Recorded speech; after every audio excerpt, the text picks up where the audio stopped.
Thank you for listening to this PYA webinar recast. PYA is pleased to offer this alternative way to access our thought leadership. This is a recording of a previously delivered webinar.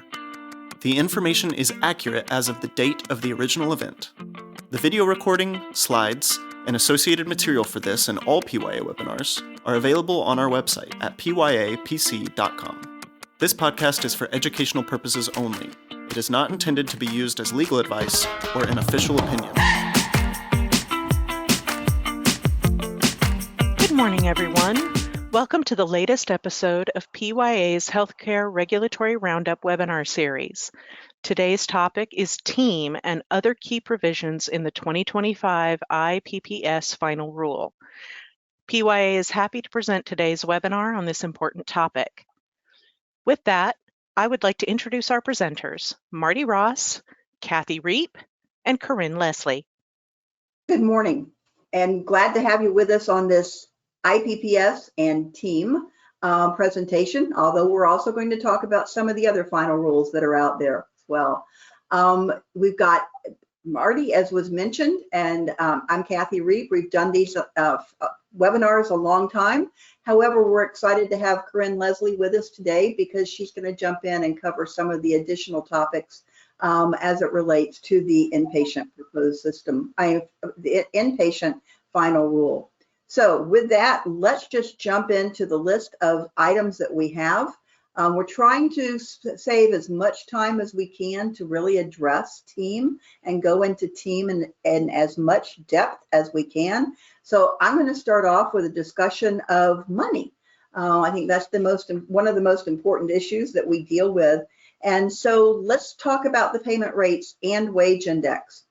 Everything we have seen published in the media says that we have gotten a 2.9% increase in our payment rates under the Medicare Inpatient Prospective Payment System, moving from 2024 to 2025. You can see a very quick little screenshot related to just a quick Google search of how much did hospitals get, and everyone is saying a 2.9% pay bump. And you can see even from the what was published in the Federal Register, they are looking at a 2.9% increase in our payment rate. But we did not get, or providers did not get, that much of an increase at all. It's really closer to 1.67% increase in the rates over 2024. We've got to start out with the market basket, which published in the rule, 3.4% less. What we knew was the 0.5 percentage points for productivity. That was something that was expected and we knew would happen based upon what market basket was. But as you read through the rule, you wind up with a number of other adjustments to your payment rate, taking you down from that 2.9, the 3.4 minus the 0.5.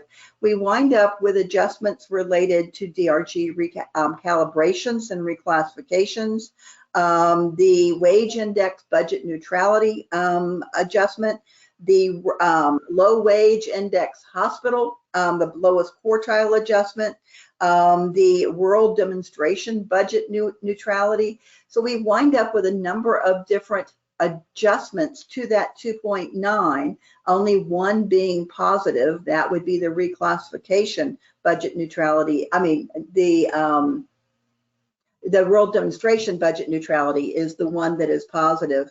But you can see that ultimately, by the time we go through all of this calculation, we're winding up with a 1.67% increase in our base rate over 2024. So don't spend it thinking that it is 2.9, won't be.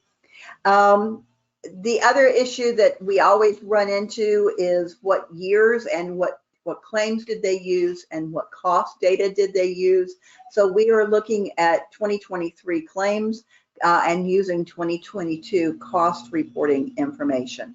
So again, our rate increase, not what has been said, but the actual published dollar amounts are the correct dollar amounts that were in the Federal Register. On the next slide, other rate revisions, capital has increased to $510.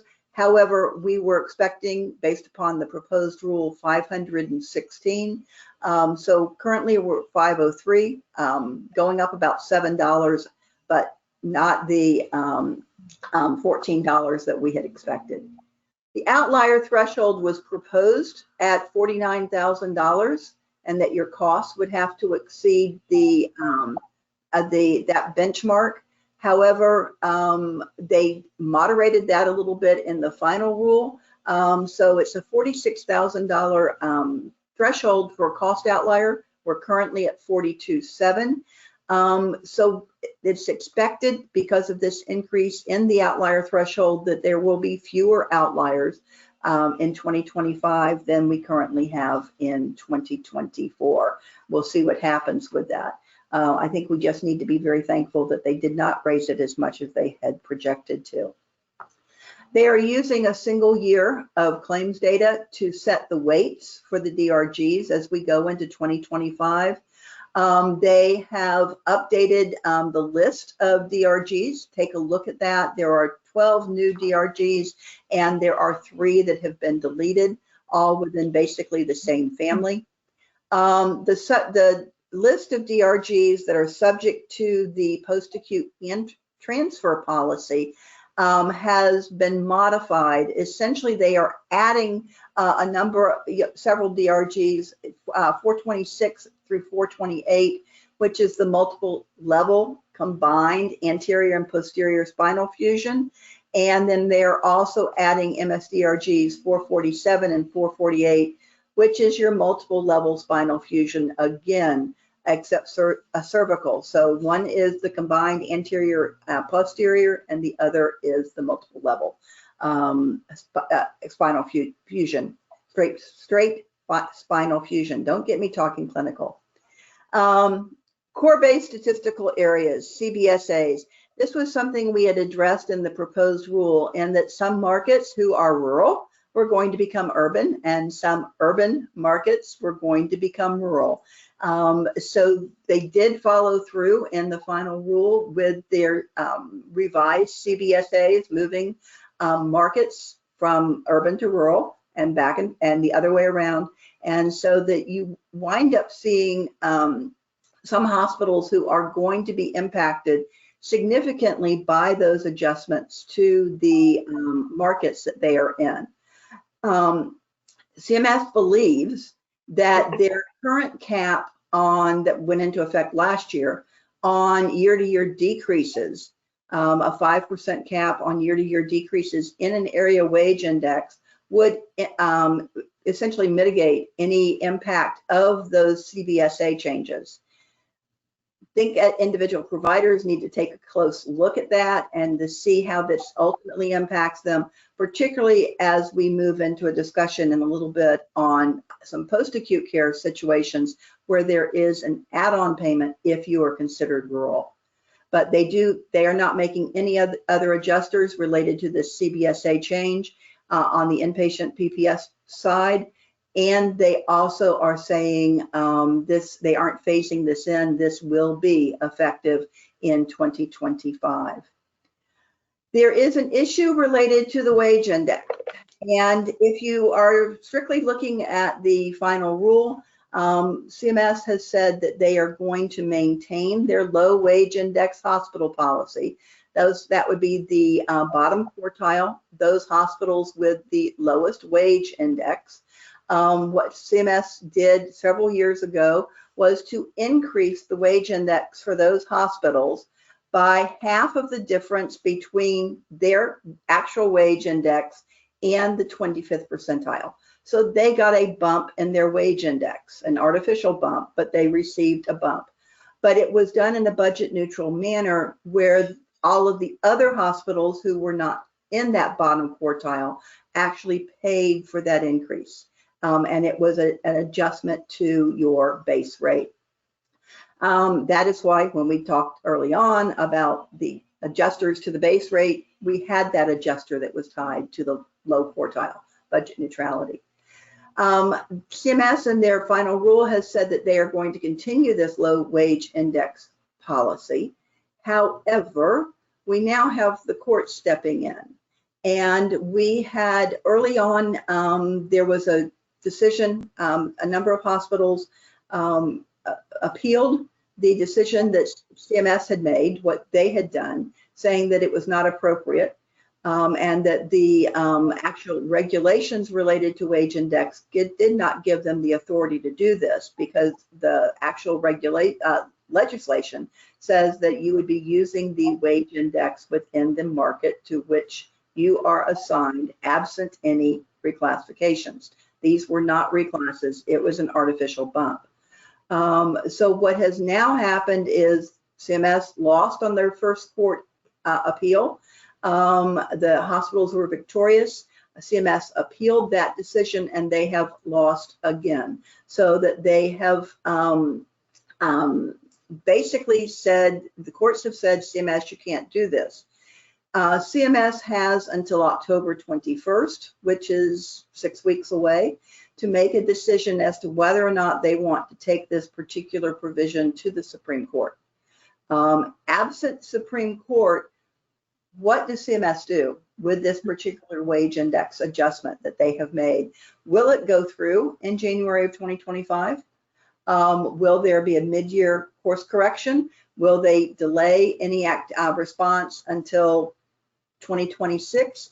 And then if they take it to the Supreme Court and lose, or if they don't take it to the Supreme Court, then we've got to look at how will this be addressed by CMS? Will it apply to the hospitals that were outside of the appeal? In other words, those that appealed are saying you took money away from me and gave it to these other folks. Will it address increasing the payment rates to those impacted hospitals or to everyone like they have done with 340B? And then what is the issue, how are they going to address repayment and recoupment? Because if it is an issue of repayment, those hospitals that are in the lowest quartile are going to have a very difficult time repaying any dollars that they have received over the last 5 years under this particular program. So stay tuned, see what CMS does on October 21st or by October 21st. On the issue of Medicare disproportionate share and the uncompensated care pool, next slide. I love saying that to her. They are using the 3 most recent years of audited cost report data, which would be 2019 to 2021. We had expected an increase in the DISH and uncompensated care payments of about $568 million based upon the proposed rule. We're actually going to see about a $235 million decrease based upon the final rule. Formula stays the same. No changes there, but we are looking at a decrease in dollars available under that program. For graduate medical education and following Section 4122 of the Consolidated Appropriations Act of 2023, we are looking at an increase in funding for graduate medical education, essentially to allow they're providing an additional $74 million that should provide about 200 residency slots from 2026 through 2036. The majority of these slots, 50% of them at least, will be for psychiatry and psychiatry subspecialty residents. The others would actually be for programs focused on health professional shortage areas, but you can see that they are looking at a significant increase in the slots available for psychiatric programs moving forward. That's probably because of those of us who read these regs, but never mind. There is also a provision within this final rule that ties to something that they had proposed, and they are essentially adopting, as they had proposed, additional payments for to cover the buffer stock maintenance of what they are calling essential medicines. They have identified 86 essential medicines that list will change from one period to the next, but they will be making additional payments Similar to what they have done with the mask program that I think they implemented last year. These additional payments will be available only to small, meaning fewer than 100 beds or fewer, independent hospitals, which means you are not part of a chain organization. They define chain organization to mean more than one hospital. So we are talking small independent hospitals who maintain a 6-month buffer stock of these essential medicines. And what they will be providing to you is additional payment for the maintenance of these drugs, not paying you additionally for the drugs themselves, but the ventilation that is required and for storage, managing expiration dates, things like that, the additional resources going into that will be the additional payment that you will be able to get, either as a biweekly payment or at a lump sum as a part of your cost report. Very similar to what they did last year with the mask availability. New technology add-on payments, we see this from one year to the next, but they are increasing the percentage of estimated costs that will be reimbursed for the new technology related to gene therapy for treatment of sickle cell disease. They are increasing the percentage from the current 65% up to 75%, and that will be beginning in fiscal year 2025, which will be October, and will go for the period of time that that particular technology is considered new. They are continuing coverage for existing NTABs that are still considered new. They're within that 2 to 3 year period, and discontinuing 7 items. There are 5 new items that were not in place historically, but that have now been added. And as they propose, they are changing the cutoff date to determine newness from April 1st to October 1st. So if you are looking at additional years for approval, essentially there is a date change in terms of when they will begin looking at this. And with that, I think I can pass the torch to Carine. Thank you, Kathy. So we're going to talk about Z codes for housing inadequacy and instability. Medicare has had a chance over the past couple of years with the creation of the new SDOH codes under ICD-10 to consider how do these codes impact the DRG reimbursements?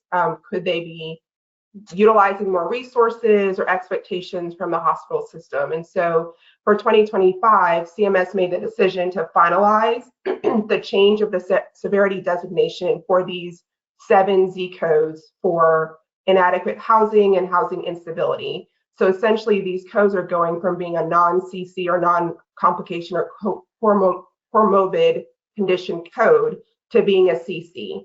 And that's just based on the simple fact that these conditions or these issues that patients have, whether it's inadequate housing or homelessness, does impact the resources that the hospital has to utilize in order to care for them. It continues to build on the policy that was created last year when the Z codes for homelessness, the Z5900, Z5901, and Z5902 were added to that CC list. I think the main thing to note is that typically the documentation for this housing instability or housing inadequate housing for a particular patient may not always be documented by a physician. So the documentation could be found within a case manager's documentation, nursing documentation, social worker documentation. And from a coding perspective, typically those are not reviewed and pulled from. So as an organization, you want to make sure your team understands that there's other places to look for this documentation and make sure that they're being captured properly. The other thing on that, Carine, is that we do have limited fields that we can put on a claim. So you need to make sure that if you're butting up against that if this is going to increase your reimbursement for a particular service, you get it, you make sure you have it on the claim, as opposed to some of those that are not going to be considered a complication comorbidity, even though they exist. Yep, that's a good point, Kathy. Thank you. Value-based purchasing. Not much actually changed for value-based purchasing for the 2025 IPPS final rule. So there's no changes to the hospital readmission reduction program and no changes to the HAC penalty program. There are some potential future changes coming to the value-based purchasing program. CMS is considering modifying the scoring methodology that's being utilized, specifically for the person and community engagement component. And essentially what they're considering is between the years of 2027 and 2029, they're not going to assess the hospital on the new scoring methodology. They're going to continue to use the 6 dimensions that are unchanged. And then come 2030, CMS is going to consider 1 year of data in order to determine how they're going to score the person and community engagement domain, starting in 2030. And then the years after that, they're going to modify the scoring for that component of the value-based purchasing. So for now, there's no change that essentially is being made, but understand that that scoring methodology for that one specific domain will change, and want to make sure that you're monitoring that as they continue to identify how they're scoring and what they're considering there. So the inpatient quality reporting program, a lot has changed for the inpatient quality reporting program. They've added new EQMs, they have added a new claim-based measure, they've added some structural measures, and they've added some health-associated infection measures. So we'll start with the EQMs. They added 2 EQMs, a fall with injury, which is a new measure that essentially is assessing if a patient has had a fall during their inpatient stay. Of course, is all measures that are related to the quality reporting. It's for patients that are 18 or older.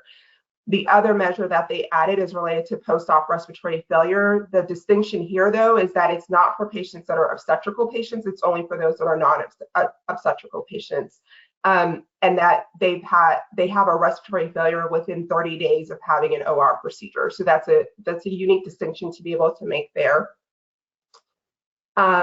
Excuse me. The structural measure, I think, is interesting in the sense that hospitals are now considering what is an organization doing to implement strategies and practices that will help strengthen their culture, their safety, and all of that. And so they've implemented a patient safety structural measure and also an age-friendly hospital structural measure.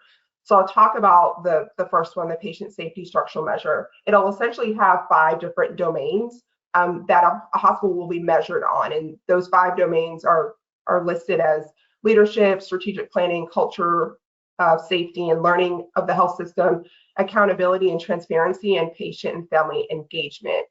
So essentially the hospital will have to consider how they are scoring. They essentially get a score for each of the domains and how they are representing that within their organization. The second one is the age-friendly hospital structural measure. And it essentially, the goal of it is to see how is the hospital committing to treating for patients that are 65 years or older. How are they, how is the hospital operating? How's the operating room structured? How are they considering the population that is over the age of 65 in all aspects of their organization? Again, this domain has 5, this measure has 5 domains. The first domain is, eliciting patient healthcare goals, responsible medication management, screening, frailty screening and intervention, social vulnerability, and age-friendly care leadership. And so essentially what an organization is looking to see is how are you adjusting, making sure your organization is friendly for the population that is over the age of 65, and then measuring against those specific domains. Lastly, another new measure is there are 2 measures related to healthcare associated infections. You're probably familiar with the catheter UTI standardized ratio and the bloodstream infection standardized ratio. That has been around for some time. The 2 measures here are specific to oncology locations. And so how's the hospital measuring and risk adjusting for services that are being provided within the oncology suite, oncology location of your hospital? And so is the patient getting a UTI, catheter associated UTI, after they're being admitted? are they getting a bloodstream infection from a central line within the oncology suite? And so there's similarities there on the risk adjustment requirements and factors.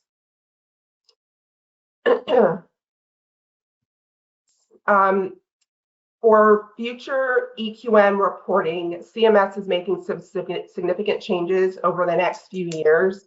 Currently, we have 6 measures. There are 3 self-reported or self-selected EQMs. And then there's 1 for safe use of opioids, C-section birth, and then severe obstetric complications.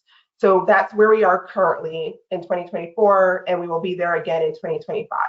However, each year after that, CMS is adding additional measures that a hospital will have to consider. For 2026, the measures will increase to 8, so they're adding 2 additional measures to the 6. The 1 is hospital harm from severe hyperglycemia, and then hospital harm from severe hypoglycemia. And then in 2027, they're adding 1 more for opioid-related adverse events. And then for 2028, there will be an additional 2 EQMs that are reported, 1 for pressure injury and another for acute kidney injury. So in regards to that, it's just monitoring what EQMs need to be reported, how frequently they're being reported, and monitoring them as they go year to year because they increase, and you want to make sure that you're catching that and you're reporting that appropriately.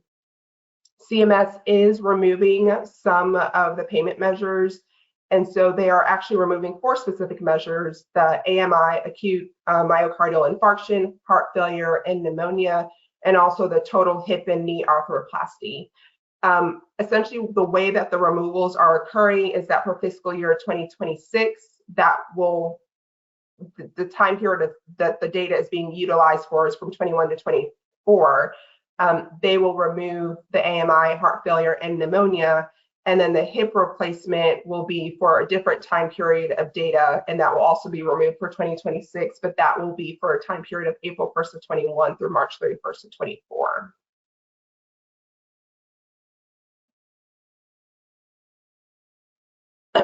Promoting interoperability, say that 3 times fast. The main thing here to understand from the program updates is that they, instead of having 1 measure for the antimicrobial use and resistant surveillance measure, they're separating them into 2 separate measures. They're also increasing the performance-based scoring from 70 to 60% for calendar year 2025, and then increasing it for 2026 from 70 to 80% or 80 points. And so it's just knowing that the measures are now going to be considered separate and not reliant on each other. And then they're working on aligning these program measures with the IQR program so that there's consistency in the reporting there. So everything that you just went over as it relates to the IQR program, think about that's going to come into play as a part of promoting interoperability as well. Yep. The last section is respiratory infection reporting requirements. I think this one's, from my personal experiences, is really important. I think if there's one thing that we've learned from the COVID pandemic is that patient safety extends beyond the bedside care that's happening within the health system. It's within the public. It includes the entire healthcare system, and it also includes public healthcare. And the thing that occurred during COVID is that there was collaboration between the healthcare systems and the public health organizations. And so they were working together, sharing data, identifying when patients had COVID or they had another respiratory condition that was occurring. The thing is, historically, prior to COVID, the organizations didn't really work together. Health systems were not reporting their data of respiratory infections. The public health was not always consistently reporting the information, and so the data did not always add up as to what the public health was seeing and versus what the healthcare system was seeing. But one thing that CMS identified is with the end of the requirement for the reporting that occurred for April 2024, we would lose all of that data. We would essentially go back to the status quo, the pre-COVID non-collaboration between public health and the hospital health systems. And so what essentially that what they have done is to say that starting November 1st of 2024, so prior to 2025, the requirement is that hospitals and critical access hospitals will be required to start submitting data on a weekly basis related to COVID-19, influenza, RSV, to CMS. And essentially the information is indicating the respiratory infections that are occurring within the specific organization so that it can be better tracked from an overall hospital perspective, but also public health initiative as well.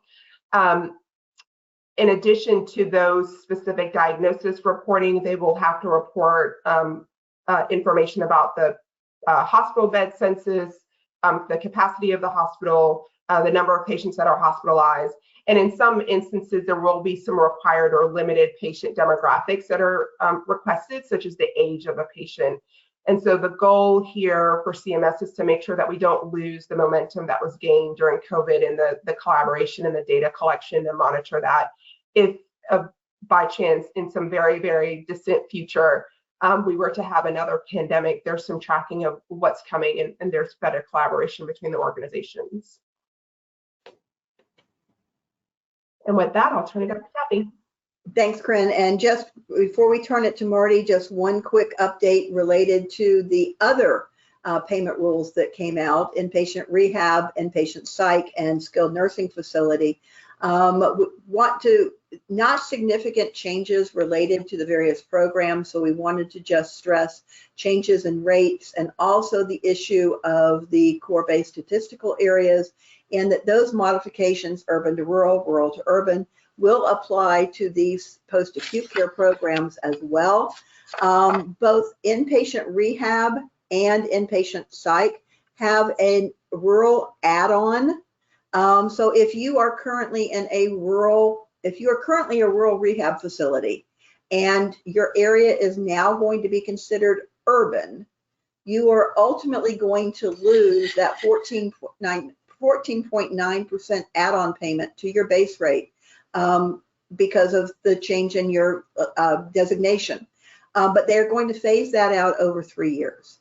So you will get a partial reduction this year, a little bit more next year, and then it will all be gone by 2027. But this will apply to both the inpatient rehab and inpatient psychiatric facilities. Psychiatric facilities have that 17% add-on, rehab close to 15%. And you can see that for the other payment systems that we're looking at, rehab, psych, and skilled nursing, we are looking at increases that are greater than what was proposed, as opposed to for hospital inpatient, we got 2.9. They had been proposing something a little bit different than that, but we are looking at a 3% increase for rehab, 2.8 for psych, and a 4.2% increase for skilled nursing. Why is skilled nursing so high? And it's very simple, is because this was the actual only program that was ever implemented that had a look back. Did we make a mistake last year in terms of our rate adjustment? If so, let's fix it in the next year. Skilled nursing, only program that has that, and you can see what their update is compared to what hospitals are getting. Martie? Did anyone ever calculate what hospitals would have received if they applied the same rule? I'm sure it would be. Goodness gracious. Yeah, but we won't go there because it will just upset us all. Let's talk team. Go team. Go team. If you were wondering why the inpatient rule was significantly longer this year than prior, it is because the number of pages that CMS has devoted to explaining its new mandatory episodic payment model, specifically named Transferring Episode Accountability Model, or TEAM, which is actually a good acronym, we decided, as opposed to some of the other tortured acronyms we often see in healthcare. But as you know, this is a mandatory 5-year episodic payment model that begins in 2026. Under the model, the hospital is financially accountable for the total cost of a defined episode of care for traditional Medicare beneficiaries. Let's define our terms. Hospital means those selected PPS hospitals as well as some voluntary participants. Episode of care starts with an anchor event, which is either a specified inpatient admission or an outpatient procedure plus 30 days post-discharge or post-procedure. That's a significant change from other episodic payment models that CMS has previously promulgated, which have typically been 90-day episodes. This is a 30-day episode. The explanation is that CMS, in analyzing data over the years, has determined about 75% of the total cost is incurred within 30 days. 90 days, you only get 15% more, up to 90%. And so they felt that this is where you want to move the needle, is in that initial 30-day period. Total cost equals all non-exempt Part A and Part B payments. If a service straddles a 30-day period, such as a home health services for a period of time or a skilled nursing facility admission, they're going to prorate that to accommodate the 30-day period. And accountability means that you as the hospital will owe money if the total cost of care is greater than the target price, but you will receive additional payment if that total cost of care is less than the target price. There's a lot there to break down. First, beginning with what are the episodes. Here's the list by MSDRG, as well as the HCPCS codes for the outpatient procedures. Note that the spinal fusion codes change significantly between the proposed rule and the final rule. Also note, these are all surgical procedures, and that, again, is one of the learnings from the Bundled Payment for Care Improvement Advanced model, the BPCIA, was that CMS saw significantly greater savings in these surgical episodes as compared to the medical episodes. And so again, to generate the greatest success of this program, they have limited it to surgical procedures. Martie, I don't want to ask you to go back, but one of the issues that was raised in the rule is we aren't giving you all the answers now. We're going to come back with additional guidance over the course of the next 17 months.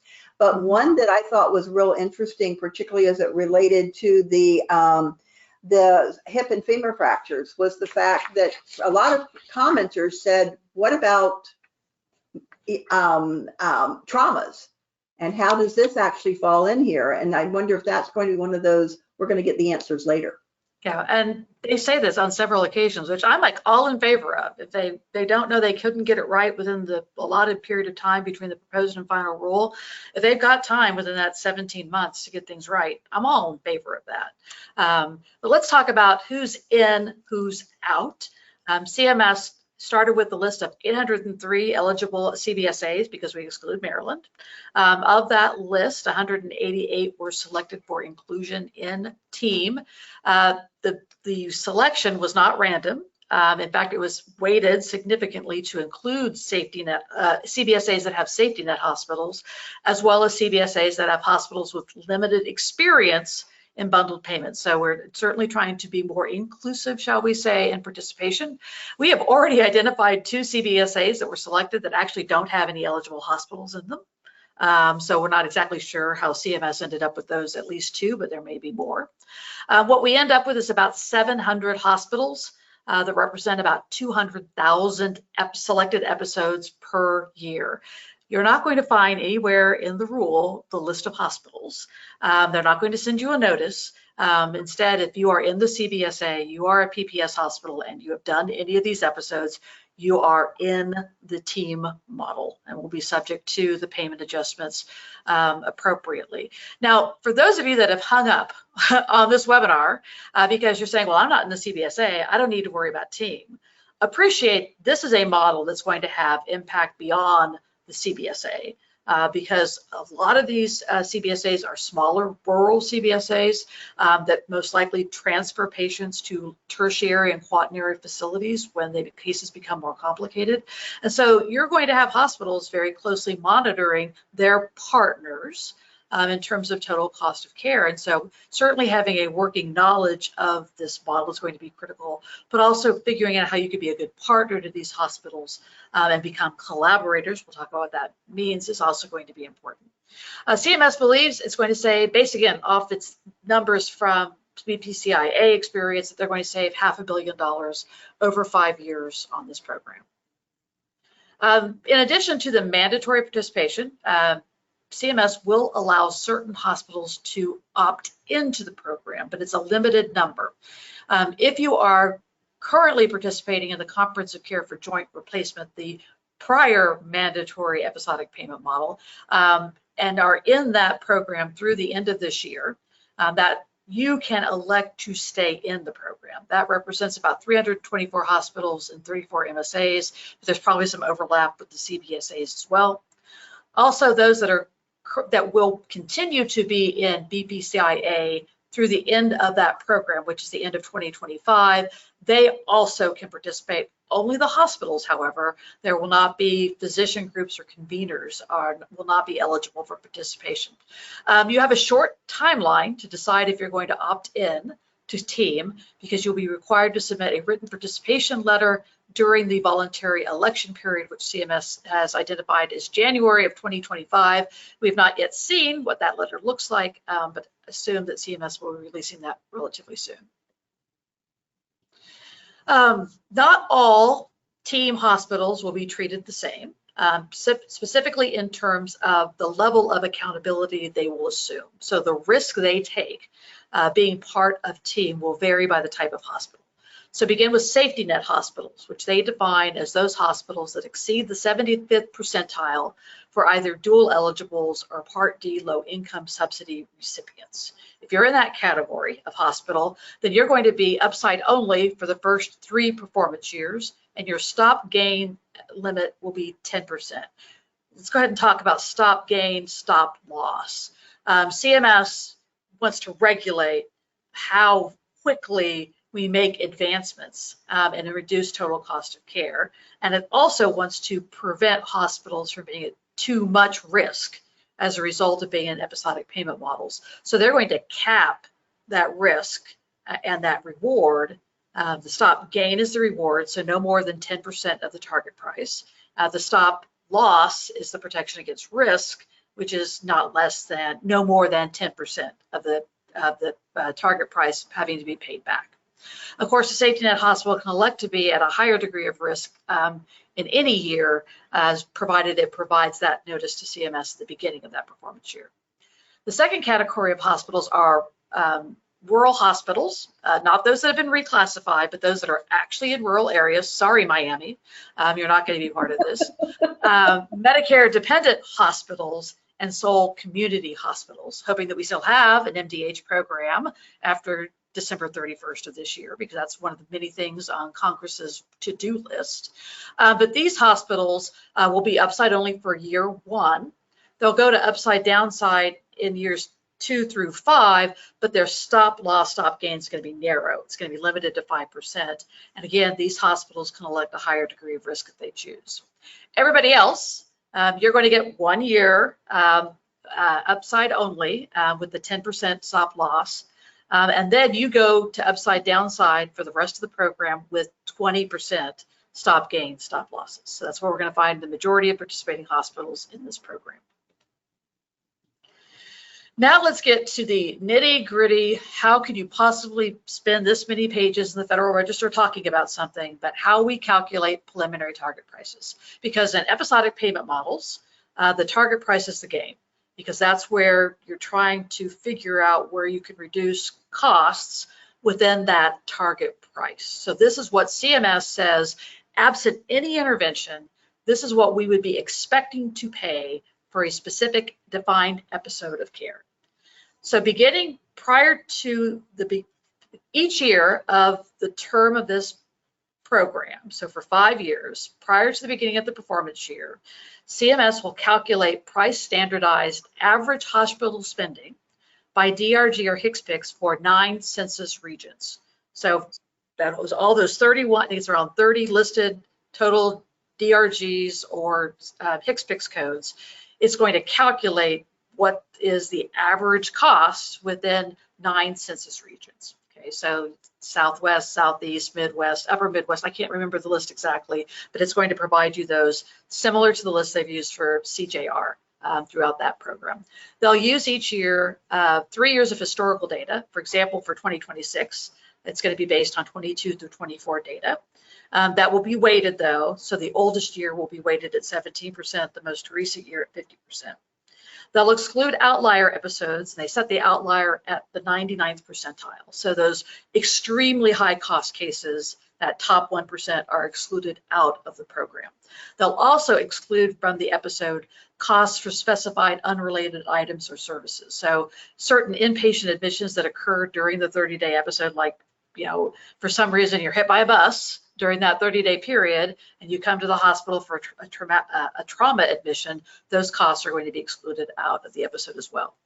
Once we have those targets across all of the MSDRGs and HCPCS as across those 9 census regions, we then apply a prospective trend to performance year to account for changes in healthcare spending. So we know that between 2024 and 2026, there are going to be changes in healthcare spend attributed to a number of different factors. That prospective trend is intended to account for that. So we take historical spending and bring it forward to current day activity. And so we'll apply that trend to the target price. And then finally, we apply the discount factor. This is CMS's guaranteed savings from an episodic payment model. These had been proposed at 3%. So CMS said, here's the target price. We require you to save at least 3% off that target price. The good news is, in the final rule, they adjusted those targets. It's going to be 1.5 for major bowel and cabbage and 2% for the rest of the episodes included. So some good news in the final rule there. The other thing that CMS will calculate before each performance year are risk adjustment factors. So remember, what those target prices give you are the average. And CMS appreciates that the average is really a non-existent number. And that in fact, there are a number of different factors that can come into play that impact what the total cost of care for an episode would be. So they do something fancy called a linear regression analysis. I did not take calc, I don't know what that is, but they produce some coefficients. And that is in fact the anticipated impact of these risk factors on the episode costs. And there are 2 categories of these risk factors. There are hospital-specific risk adjustment factors. So they assume the number of beds in a hospital are going to impact the cost of care. And whether it's a safety net hospital or not is going to impact the total cost of care during the episode. And then in addition, we have 4 beneficiary-specific risk adjustment factors that come into play. There's an age bracket. The older you are, they assume the more expensive the cost. The number of HCCs assigned to the individual during an assigned look-back period. The length of that look-back period had been, I can't recall what they had proposed, but this is one of those areas, Kathy, where they said, we're not sure yet. Yeah. So we're going to come back later and determine what that look back factor is for those HCC scores. There's a social need component, which again is based off of data available to CMS. And finally, episode category specific beneficiary risk adjustment factors. So for each of those categories, those 5 categories of episodes, they've provided a list of HCCs that if that HCC is present on the first day of the episode, then it's going to result in an adjustment to the price. So example, diabetes, I think, is listed consistently throughout each of those episodes. So if the patient has a diabetes HCC assigned to them, that's going to be an adjustment to that target price for that specific beneficiary. So when we get all that work done, we have a performance year, and 6 months after the end of the performance year, we do the reconciliation process. And so we're going to determine how much does the hospital owe or how much is the hospital going to receive.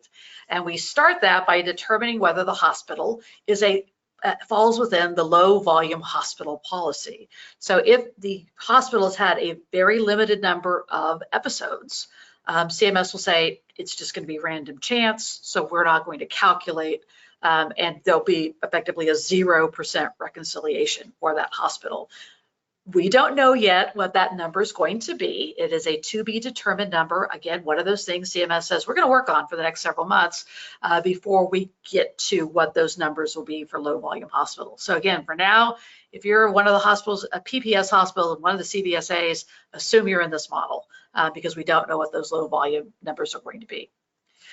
Then for each qualifying episode for a hospital, CMS will calculate the performance year spend, again, using the same methodology that it uses to calculate preliminary target prices, meaning take out the high outlier episodes, that top 1%, take out those excluded costs from within the episode. So you know what you spent. The next step then is for each of those qualifying episodes, calculate the reconciliation target price. So again, we're going to start with that preliminary target price we had, which is regionalized. We're going to apply those risk factors that we calculated before the beginning of the performance year. So we adjust that target price for each episode. Then we apply a normalization factor to account for changes in beneficiary health status and demographics, because typically you get older and you get sicker as time goes on. And oh my gosh, can I tell you that one's true? But we make an adjustment there. And then last but not least, and we wish they had not made this decision, but they decided to apply a retrospective trend factor to effectively make up for the fact that they may have woofed it on the prospective trend factor. But they did agree that they will not adjust that more than 3% up or down of the prospective trend factor. So that is a win, at least for providers on that side. So now I know for every episode, I've got a list of episodes, a list of target prices, a list of actual spend. I then calculate the reconciliation amount by subtracting the total reconciliation target price from the total performance spend. Okay, so I've got a number now. I'm going to adjust, that's the number of the difference between the target and the actual spend. I'm now going to adjust that by a quality composite score. That is an adjustment percentage that's dictated by your score on specified quality measures. We'll talk about those in just a second. Relative to all other hospitals, how they perform. It's a percentile-driven composite, and it will give you a percentage by which they'll adjust the reconciliation amount, either up or down. If you owe more, if you're going to receive payment, it most likely will increase that payment, or if you're going to owe money, you may owe more due to your performance score. Finally, after last but not least, the last thing that CMS does then is to apply the stop loss, stop gain limits to determine the final payment or repayment amount for the hospital and set the date by which that payment will be made or will be due from the hospital. The quality scores, they are starting with performance year 1. You see these here on the screen. Performance years 2 through 5, excuse me for including that 2 through 5. They add some additional measures to those as well. All of these are going to either be reported through IQR or they're going to be reported through the HAC program. So it's no new reporting requirements, just taking your score on those measures, comparing them to other hospitals, and then assigning a percentile that results in an adjustment factor. Other fun things about TEAM here in the last 7 minutes, other provisions that you're going to learn to master prior to the beginning of 2006, beginning with collaborator sharing arrangements. Yes, the hospital bears all the risk, but obviously needs assistance from physicians and post-acute care providers at other IPPS hospitals to, in fact, be successful in this program. And to accomplish that, CMS provides for collaborator sharing arrangements, and there are 2 types. There are gain sharing payments and alignment payments. Gain sharing payments are those made by the hospital to collaborators, and it can be made from one of two sources, either reconciliation payments, so dollars it receives from CMS, or from internal cost savings realized on the episode of care. And CMS is very clear in saying that an internal cost savings must be measurable, it must be actionable, and it must be verifiable to, in fact, have resulted from the activities of that collaborator. What's a collaborator? It's a very kind of amorphous term, but where CMS ends up at is it is a Medicare participating provider or an ACO that participates in some meaningful way in impacting the episodic costs. And you have to have a formal policy and procedure to identify who your collaborators are going to be. And you have to have a formal written agreement with that collaborator that's signed prior to the episode initiation. And you must condition any payment that collaborator will receive on them meeting specified quality standards and providing billable services to team beneficiaries. And of course, it would not be an episodic payment model without the caution that no payment can be based directly or indirectly on the volume or value of referrals. So this is certainly going to be something we're going to be working on diligently prior to the beginning of the team performance periods is identifying who are going to be our collaborators, how are we going to formulate these financial arrangements with them, how are we going to develop our agreements to build that cooperation among the continuum of care within the episode. There are an assortment of beneficiary protections built into team.